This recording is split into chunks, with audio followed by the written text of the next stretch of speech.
Well, it's the end of the day. We save the superstars for the best part of the show. Wow. We have the consumer electronics industry here. We have the gold standard in video quality, two content rights holders, both from Univision and from Tennis Channel. So before we get started, maybe I'll have each of you introduce yourself, the role you play at the company. Since we're at a entertainment show, we're also streaming this to 120 different countries around the world. I don't know if you knew that or not. Wow. That's a pretty big deal.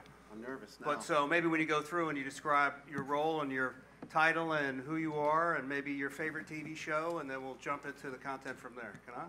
Okay. Thank you. I'm Kanan Jamili. I'm the CEO of DivX. We do video. We've been a 14-year-old company. We're actually private right now. We are focused on 4K, really, for the last year and a half, both on live and VOD and production. My favorite movie of all times is Ronin. Oh, that's a good one. And I can go on. That's got to be a good one in 4K. That's right. Thank you. All right. My name is Matthew Durgan. I'm part of LG's innovation team. I lead the smart TV team for North America, primarily responsible for driving content partnerships and also go-to-market operations for smart TV, again, for North America for LG. Oh, my favorite show, Walking Dead. I'm Adam Ware and work at Tennis Channel, and we do tennis. My favorite TV show is anything to do with tennis. Good answer. Who could have guessed? Pretty straightforward. Hi, my name is Scott Levine. I'm the SVP of Product and Technology for Univision. We're the leading media company with our focus on empowering, informing, educating, and being an advocate for Hispanic America. In my spare time, I love to watch anything that's on Univision for Liga MX, and my favorite movie is Raiders of the Lost Ark. Wow, that's a good one. I wouldn't have picked that. I thought you were going to say The Islanders. That goes without saying. Okay, so with the time that we have, I thought what we'd do is break down our conversation kind of into 3 chapters, I'll call it. You know, this session is practical implementations of OTT. Maybe that requires a little bit of a definition because not everybody up here is OTT. OTT would be a direct-to-consumer service, but we also have an authenticated service which goes through a lot of pay TV affiliates, which Univision's a big part of that.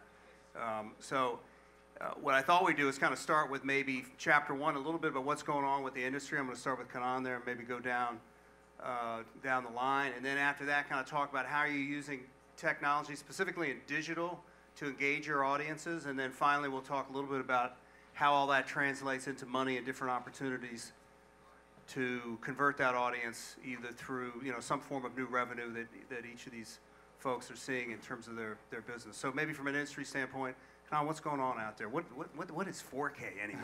Is that a math problem? Maybe. I think this quarter, especially, we I think on over-the-top services, basically going out not on the MVPD and cable networks, but really going on the internet. We've seen so many announcements of cable companies, networks, and others really going over the top directly into the consumer devices. So this is really happening more and more. And we opened just the news today, and you see Amazon with 4K. So not just high definition is happening, but also we see 4K, Netflix, Amazon, and others. So it's reaching a boiling point, and I think CES, and maybe others will comment on CES, it's going to be a big over-the-top show this year, and also 4K. 4K is still a buzzword. Not everyone has 4K TV at home. Not everyone is receiving a 4K signal. We see the kind of the beginning. But definitely going online, going digital, I guess, for the cable guys who to talk about digital, is happening more and more. And it's a trend that's not going to be going back. It's going to just grow from here. So both on the production side, the workflows, the device side, this is really, the whole media industry is in now on OTT. Matt, so how does that, so maybe kind of couch that around consumer electronics and specifically around some of the things that LG's doing? Well, I've been doing this since we launched Netflix on a Blu-ray player, first company to do that. And one of the things that that I like to say about this is, you know, the smart TV and these technologies over the top, right, OTT, it's been leading the way in delivering these new videos to consumers. It was doing 1080p before most MVPDs were doing 1080p. It was doing 3D when you couldn't get 3D unless you were going to a theater. And now, you know, we've launched Amazon in 4K today, as a matter of fact, on LG TV, and Netflix in 4K before that. Both you guys kind of had an announcement too around 4K. Yeah, right? that's right. We DivX and LG and a major studio partnered on a 4K launch of a service back in September. It's a bundling service of several key titles, and it was a word first, always with LG. Right. We've had a great partnership with DivX. So I think LG Smart TV, Smart TV in general, over the top, it keeps delivering value to consumers. It keeps delivering first, and just provides more opportunities to consume more content, more different formats, and improved feature sets. It's a great technology. It's been a great 5 or 6 years, and it's just the beginning. Cool. So maybe now let's move into content, because both Adam and Scott, from a content rights standpoint, tennis, right? I mean, is the world of tennis getting bigger? I mean, does OTT actually grow the tennis audience? The world of tennis is huge. I think for us, the opportunity is that there's just so much tennis played today.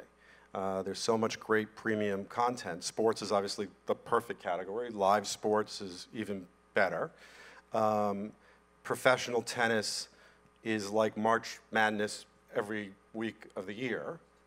There's so many rounds, et cetera. And often there's many tournaments going on in the same week. And you can't just fit all that in one channel. And then also you want to cater down to specific fans, whether they're a fan of a tournament or a fan of a player, and not everyone is just a fan of the top 10 players.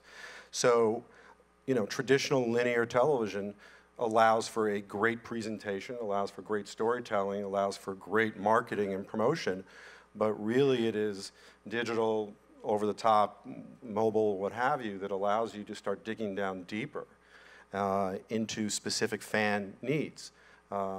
And then start to figure out what the business model is to try to deliver that. So we've been successful to that end. Yeah, we'll come back to what those products look like, but that's perfect. Scott? For advancement in terms of like OTT style services. Yeah, I mean, your audience, if maybe explain the size of it, right? It's a pretty big audience in the US you're trying to connect to. Yeah, so Hispanic America, Univision as a linear network connects to over 35 million users, but it goes beyond that when we start talking about digital.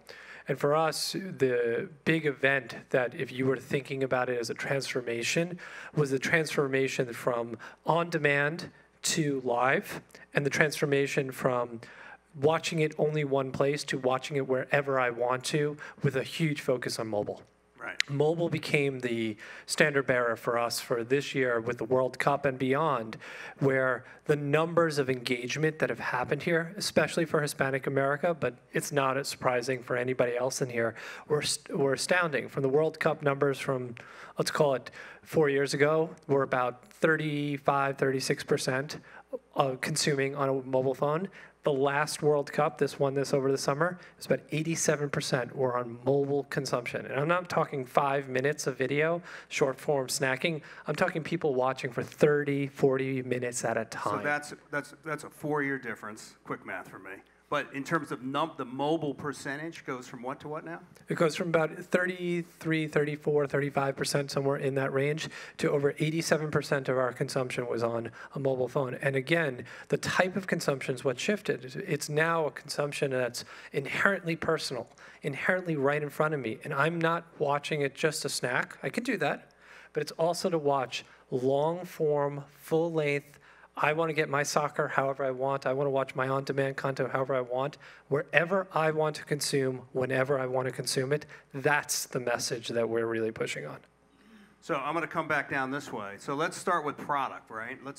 Since both Univision and Tennis Channel have created some great digital products, maybe talk a little bit about what those products are and who they cater to. And then when we get down on this end, we'll talk about how do you get that content really unlocked from a smart TV standpoint? How do you get that video quality continue to be amped up, certainly for things about live?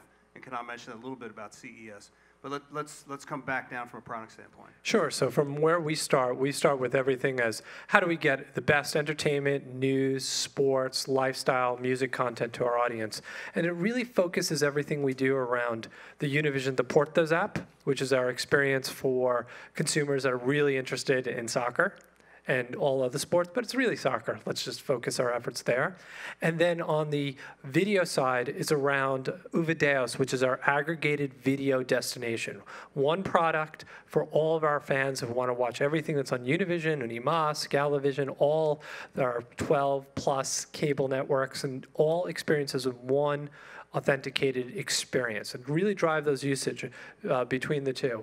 They're advertising-supported products, and those two platforms, those two experiences, and our music platform, which is known as Euphoria, we really feel must be a cross-platform experience.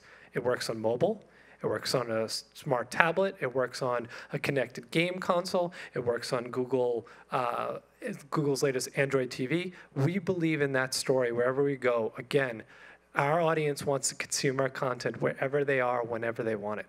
And what are some of the features of those apps that you saw really resonate well with the past World Cup, right? Sure. I mean, the numbers were big, and I've memorized them. I mean, you have 10 million uniques, you have 74 million live video streams over a 25-day period. I think it was close to 2 billion minutes watched. Yeah, it was some pretty wild numbers, and I'm hoping that almost everybody here watched it using our app. But from the experience perspective, it's really connect with a soccer fan. You want to watch the games, come to the Univision Deportes app. You have full-length watching of all the games that we had there. So you get the live match. Plus live clipping, plus stats, plus all the elements necessary to engage with the audience, social streams, connect with our users wherever they are. Again, you want to tweet about the match, you want to send out that post, you want to watch the clip of that great goal, all in one centralized place. So Scott, you're talking about clips. You're talking about actual highlights that get cut, clipped out of the live match, published out into the app. Correct. And how many people just watch the clips versus the live match? Millions, but it was more about, again, that same story, which is about giving our audience whatever you want. And I think you were saying it a second ago that linear, as watching linear tennis on a television is never going to go away. It's not going to go away for us either, right? We want our fans to watch on the television, but in that case, maybe it's a second screen where you're consuming statistics or information, and then later on you're watching the highlights and then the clips, and then you're tweeting about it and posting about it. It's that aggregated single experience that we believe so strongly in, available wherever you are. Okay, cool. All right, so tennis. And you alluded a little bit to it about the the amount of matches that are going on and trying to fit a broadcast window. So maybe take the audience through your two products, sure. right, and how they differentiate. Yeah, I mean, we take a slightly different approach to trying to figure out how to understand the opportunities that TV Everywhere delivers, or over the top, or et cetera, whether it's authenticated or direct subscription.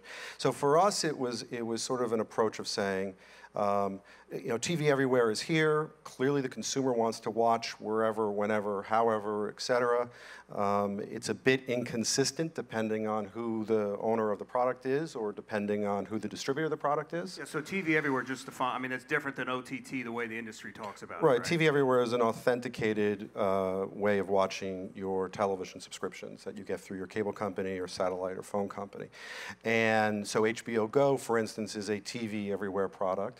Univision's product is a TV Everywhere product, and so on. And again, and ESPN, as an example, has a TV Everywhere product, but if you're a DirecTV customer, you can't watch it because ESPN and DirecTV don't have a deal together. So it is a great area, and it is something that's exploding, and the consumer wants it, and it's a perfect world, but I think the business has issues that it's going to grow through. And again, for us, the model that if I had, 70% reach of the Hispanic audience, and I had an event as big as the World Cup, which is, Super Bowl every day for 8, 10, 15 weeks or something like that, then that's a great business model because I can get it ad supported. For us, the ad support for TV Everywhere, I think, is challenged. And so we said, okay, well, what else can TV Everywhere do? We have to do it, so what else? It's just like sort of going color or going HDTV. You just sort of have to do it. So the question for us is, what's the extra model? What's the extra opportunity for us? And do we have a product that fits to that? And so going back to your original question about tennis, we sort of use TV Everywhere as a basis to start delivering other products. So the first one was, not particularly original because Major League Baseball really pioneered this, was you can now buy all these other courts that are going on simultaneously, or all these other tournaments, or you can watch it live. It was tape delayed because of a different time zone, and we'll offer it to you directly on a subscription basis. And so Called Tennis Channel Plus. and it's called Tennis Channel Plus, so it's a catchy name, goes right, and it lives side by side in the same digital experience. So if you're on desktop, you can access both. If you're on our app, and you guys did the whole thing for us, which was terrific, you can navigate back and forth between your TV Everywhere Tennis Channel subscription and Tennis Channel Plus, which had a completely complementary program schedule.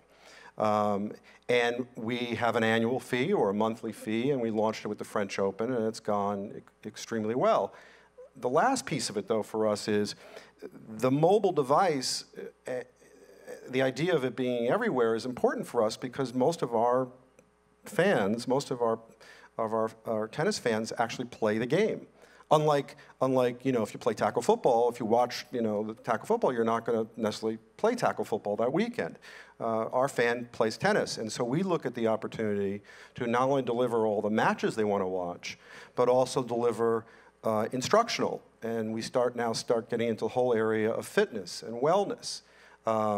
And the device, whether it be your phone or maybe your wearable device, now you're using video content, you're using high-valued, high-quality, long-form TV content to now drive other kinds of subscriptions. And we sort of see that's the next logical way to expand, is to start doing more instructional-based things, really catering to that audience. And that for me is a requirement in this business model, is that if we didn't have those subscription fees, I think this would be a very challenged business. Okay, cool. So Matt, all this great content, how's LG helping the consumer personalize and discover content that's available on the LG platform? Yeah, I mean, for device maker, it's a different game, right? So we have the responsibility of being, the glass that's in the living room, and there's a lot of content that feeds into it. Or devices that are connected to your platform. That's right. So you could think of it as content. You could think of it as devices. Devices deliver content. But either way, it's coming from a lot of different places: Roku box, Xbox, set-top box, over the top, directly to the platform itself. So, with WebOS, which is the platform that we just launched this year, after acquiring that technology from HP, the WebOS Smart TV treats all of it basically like a channel, right? So it's a multi-threading environment, which basically means you can have multiple apps running at one time, and you can switch between all these apps, and it doesn't close the app. So in the traditional smart TV or connected device, an app launches, you get this loading experience, and after about 30 seconds, you're in your content. Right. With the WebOS, you're basically just going from content source to content source. So that's the game that we have to play, because we have to respect the fact that consumers want to get their content from a lot of sources. So our smart TV addresses define a that. source. So a source could be a Roku box. Could be anything. Okay. Yeah, it could be HDMI 1, could be USB port, could be could be a set-top box, could be a Roku box, could be the app that we've put on the TV. Okay.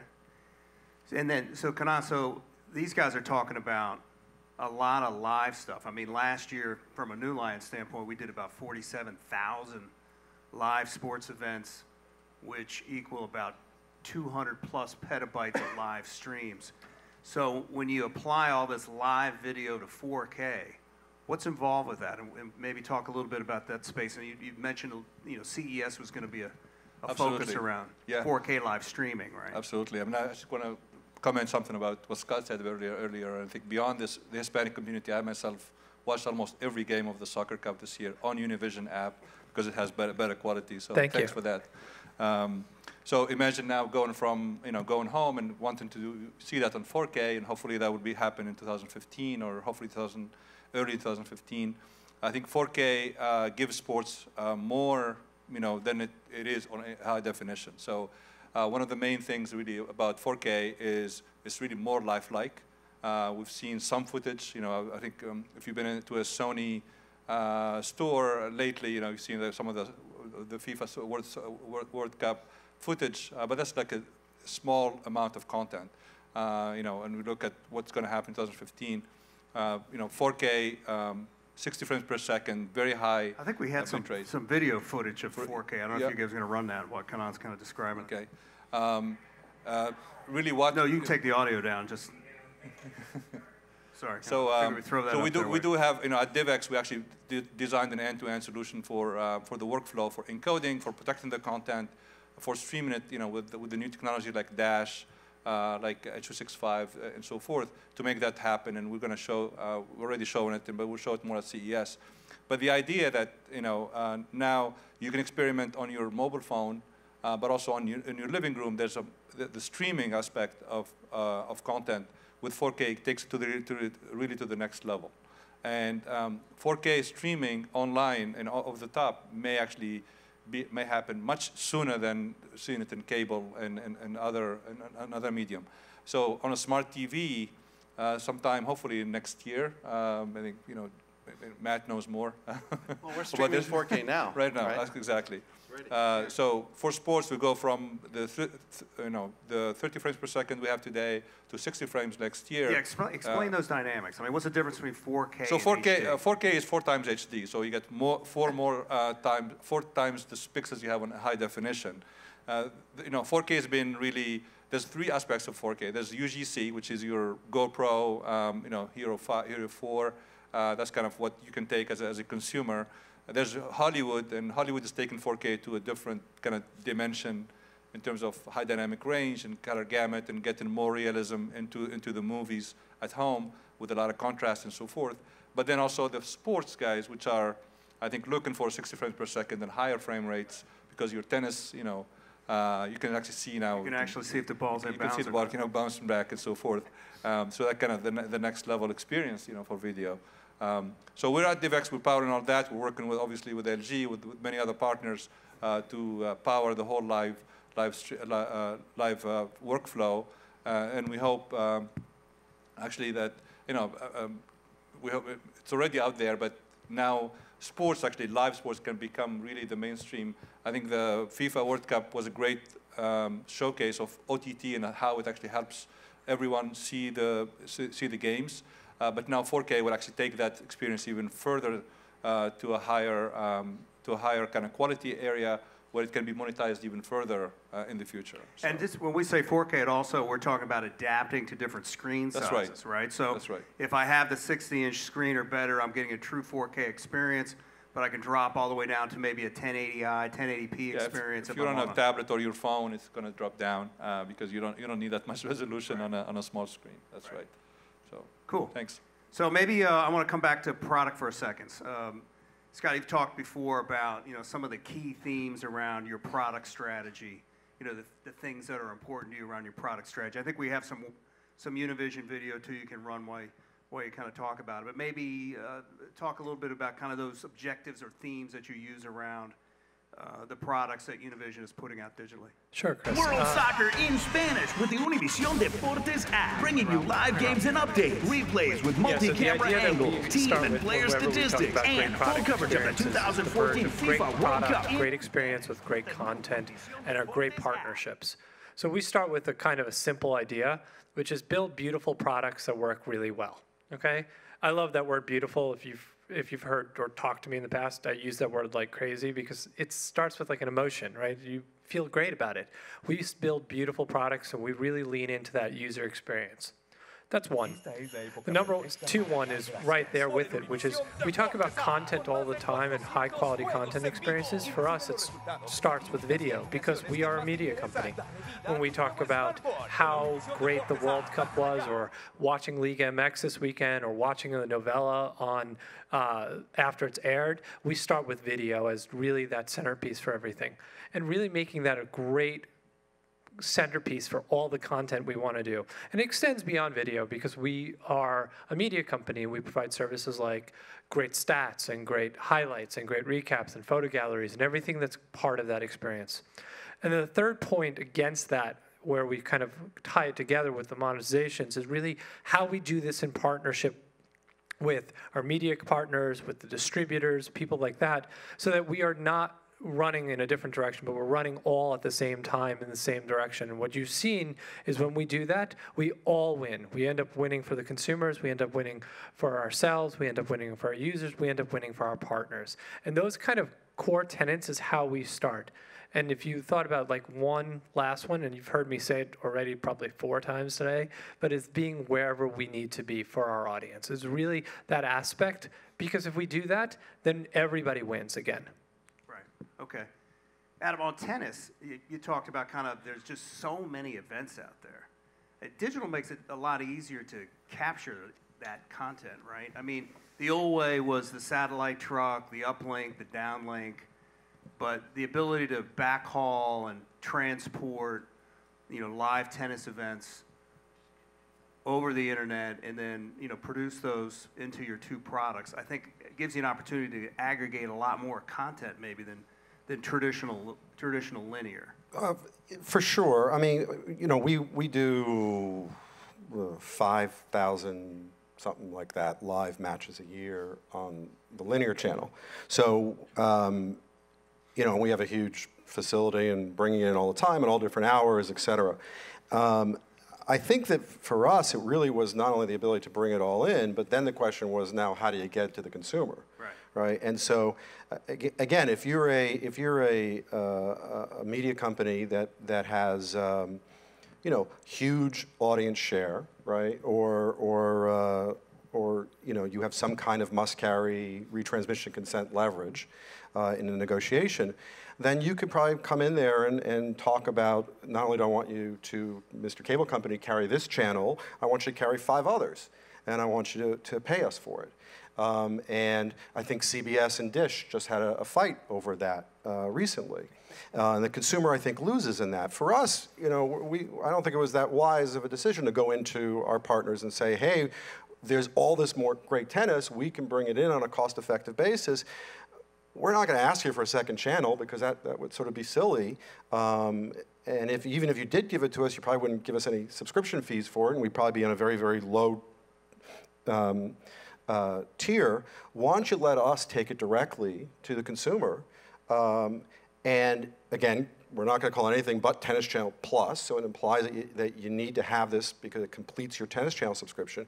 But the key thing for us was, let's give our distribution partners a share of the profits. Right? So we've now, in a way, because of digital, we've now allowed the cable operators and other affiliates to be able to sort of have a unbundling, if you will, sort of go a little bit a la carte, because you can now buy Tennis Channel Plus on an a la carte basis. And we're taking it to, smart TVs. Tennis Channel Plus, in a way, becomes a standalone channel.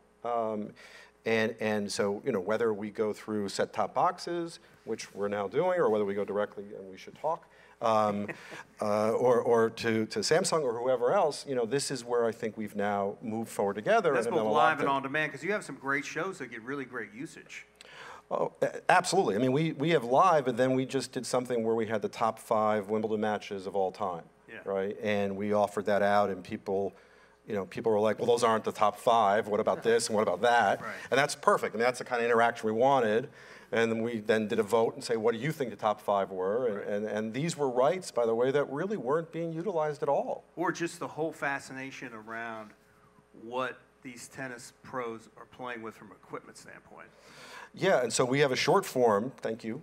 We have a short form. We have a lot of content. We have a short form product as well that is called Bag Check, and in it we've gone to various players, Djokovic and others, who will literally open up their bag and show you what's in it, and we've cut it down to 90 seconds or so, and then it's distributed out on a free basis, and we use it as a way to get people to check out the TC Plus product and maybe subscribe or not, and the Bag Check and also 1 Minute Clinic, as long as I'm on a topic. again, sort of leads us naturally towards sort of this whole fitness, wellness category, Right. Which we could only do because of digital. Could never have done that with a linear channel. Right. I have a question for Matt, but First of all, go ahead, Matt. I love Sorry. tennis. Oh, we do. We love tennis. My card. It's a Actually, deal. LG sponsored the U.S. Open this year. Oh, did they? I didn't know And that. got some 4K footage of the Open, and we've been using it to show off the 4K TV. So it's So what's it's going on in tremendous. the smart TV marketplace in terms of just shipments and number of units? And, I'll be calling for sure, so here's mine. Thank you very much.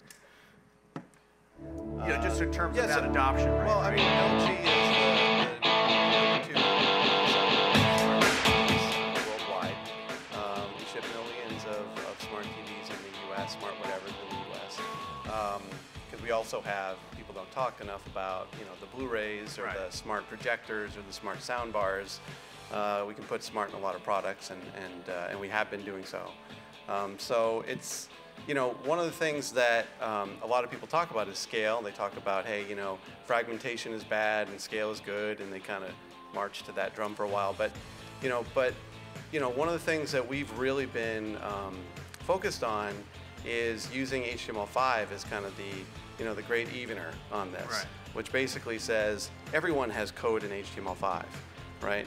And so our environment is good for that code, and we feel like that was an important step, and we did some things a few years ago where we worked with other smart TV manufacturers. You were running some yeah. stuff. Yeah, you can Some stuff see the up environment for WebOS. Highly customized environment, great partnerships. But back on HTML5, basically what that does is it allowed us to work with other smart TV manufacturers. We created the Smart TV Alliance, and we all said, here's some standard streaming formats Right. and some UI technologies that need to be part of all these smart TVs so that people don't worry about fragmentation anymore, and they just move forward to develop their experiences on the smart TVs.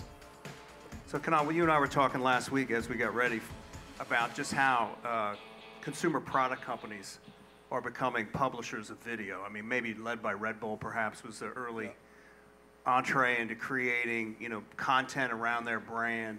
And you see more and more origination of content. I mean, The Scene was launched by Condé Nast as a way of pulling content together, turning into a video company. So where are the money opportunities around that, around consumer electronics and video and making money? Obviously, the consumer brands are Red Bull, GoPro, Condé Nast, others are getting a lot more viewership and kind of following out there. We see, first of all, I think the advertising on certain platforms is already happening. If you watch the Red Bull channel on your Apple TV, there's already advertising. So we see that a lot. But also, people like GoPro, I think there's a lot of things going on with GoPro. The company is obviously very successful, a lot of following. And A huge amount of video, huge right? I amount forget of what the video. video So numbers are, but I they're think big. and also the experience itself. I think you pick up a GoPro, you go on a weekend, desert or to the ocean, whatever. You bring 40 gigabytes of video with you, and at 4K. What do you do with it? So Right. I think GoPro themselves and others are trying to really solve that problem. There's an opportunity there to sell more services and more applications and so forth. But I think advertising becomes really a great driver for these new consumer products, and we see a lot of opportunities. Obviously, we're focused on 4K today, so there's a lot of talk about 4K just because of these brands are also they go to the action cam, the action consumer out there who's are also technically savvy. So I think advertising is one. There's also a lot of opportunities. Obviously, YouTube has done that very well over the last few years. But more and more, there's a kind of a prosumer aspect of it that are happening. There's more production type of, there's money to be made in production of these kind of videos. There's certain programs out there with certain brands where people actually send their videos. They get produced in a better way. They get sold on certain channels. So we see a lot of dynamics in this market right now. But advertising is really going to just be the main driver for the next few years. And those consumer brands now coming back, either single channels on on smart TVs, or perhaps consumer products on smart TVs, and also on the other platforms like mobile and Xbox and so forth, are actually happening more and more. We've seen recently as Streaming Media West. Streaming Media West on the West Coast a couple of weeks ago, talking about rates on smart TV on certain brands reaching 52%, 54% of viewership. Not on everything, but those rates are getting higher today. So that basically allows for monetization right away with advertising and other opportunities. Great. Yeah. Univision's business model primarily advertising?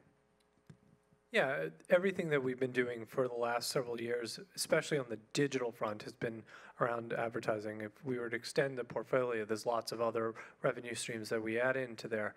The nice thing with what we've been seeing as the evolution of digital is that it's opening up doors faster than we had ever hoped for the future. And the types of audiences that we're seeing, especially when we talk about with the engagement on mobile, have said, wow, the sky's the limit here.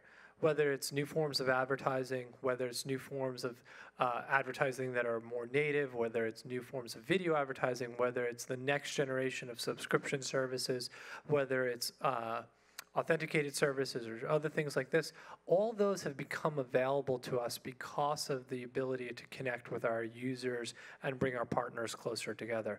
So it's going to be a really exciting year for us and for the continuation of this story that we talked about a little earlier. And that's why so much of the, what we did with the World Cup and so much of what we're doing with a lot of our products is so pushing the boundaries here. We're going to, if there's any questions in the audience, please raise your hand. Adam, I want to dig in a little bit more about how you got your affiliates to be okay with an OTT product, right? Because there's always that friction there, that if it doesn't come through me, once you're going direct to consumer. And I know HBO has recently announced it would go. What's that? Crazy talk. Yeah, it's crazy talk. It's heresy. So how did you do that? I think you alluded to it a little earlier. Was it a little bit of the share of the revenue? Was that how you sweetened it for them or not? And then the final question for after you guys, what you guys are thinking, is kind of what do you see in 2015 as an initiative you're trying to get accomplished as we start the new year, right? That's how we'll kind of finish the panel off. So I'll talk just really briefly on it. I think if you're an operator, right, you're sitting there watching Netflix being powered by various different studios, just run around, go over the top. You're seeing Hulu, again, owned by similar companies that you're in business with on the other side, go around, go over the top, and you see a lot of this kind of activity. And we sort of said, let us sort of be your advocate, right? Instead of waiting. You certainly know how to activate the tennis fan better than an MVPD would, because it's a broad brush, right? They're focused on a lot of things, and I think the two things for us were very simple, which is one is, we want to we talk to the tennis fan day in, day out. We want to try to make this even stronger and even more powerful of a connection, and we want to sell them more things and include you in it. And there were two things that were important to us. One was the ability to have our own app, right? And the other part was the ability to have things going on simultaneously that were complementary, so that we can use Tennis Channel as a way to cross-promote. And I think naturally they were sort of hesitant about it, and I think they looked at us and were like, don't do what the WWE did. And we were like, we're not doing that, we're sort of like. Because they packed up their tent and went somewhere else. Yeah, and we're sort of in the middle, and we only want to see the traditional TV ecosystem thrive, right? Because without that, there'd be no ability to make great shows or to buy great content or any of that. That is the driver. Right. And that then fuels everything else. And so that's very important for us. But at the same time, using digital as a way to expanding that. You want to comment on that, Scott? No, we just completely agree. Just being able to support our partners with whatever we're doing. And that works for partners as distributors, that works for partners as media company partners, advertisers are partners. If we all find the sweet spots together on this, users win, our consumers win, our audiences win, our partners win, our distributors win. Everything brings together as we can work together on leading the way on these things. Is there questions? Any questions out there? Did you have a question, or are you just taking my picture? You're just taking my picture. That's one right question. I can yell out. How are you measuring? Are you measuring ad campaigns? What signals are you? You want to start? We measure it by credit card transactions. Subscriptions are easy, right? Yeah. Because, you know, for a subscriber that pays with a credit card, that's an easy measurement. Right, and I think on the TVE side, you clearly have far more impressions than we do on this side. But I think there is a huge challenge in that, because I think everyone is communicating it slightly differently. Some people talk about, you know, number of video plays. Some people talk about impressions, uniques, time spent. Univision released data one way. Fox Sports released data about the Super Bowl another way. It was, you know, if I'm an advertiser, I'm a little confused as to how I'm going to actually post my buy. But you guys have more experience than we do, for sure. We definitely try to eliminate the confusion as much as we can. So for us, it's impressions, it's video plays, it's audience. We work a lot with ComScore. We work a lot with other partners like Nielsen to be able to provide and lean into the standards that are out there for our audiences. And you know, some of the numbers Chris was quoting, some of the numbers that I'm quoting are based upon the statistics and the data that we gather as throughout these things. And that's a really big portion of this, is why when, you know, I've said it a couple times again up here about why doing it in conjunction with the partners out there is so important, because when people not go rogue, but when people are branching out, sometimes there's a tendency just to throw things up at a wall. And what we're trying to do is to move the ball forward altogether quickly. And I think we can do that in meaningful ways that really grow the industry. And that's why those industry standards work. That's why we work with partners like that really and lean into that. But for us, it's digital advertising revenue. It's things like impressions. It's how much can we get people to consume on video overall? How long will they stay? And things like that. Great. All right, so we're going to finish with our 2015 predictions, or at least your 2015 big initiatives. I know one of Kanan's is get back to San Diego where it doesn't rain. Probably. It rains there, too. Rarely. Just Not like it does here. One day a year. Go. You want to start, Kanan? Absolutely. I think that 2015 we're going to see a lot more engagement in OTT.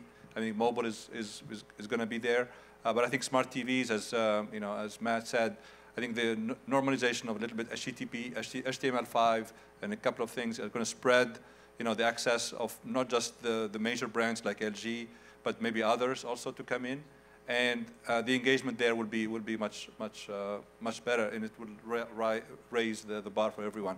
We also obviously 4K is a big item.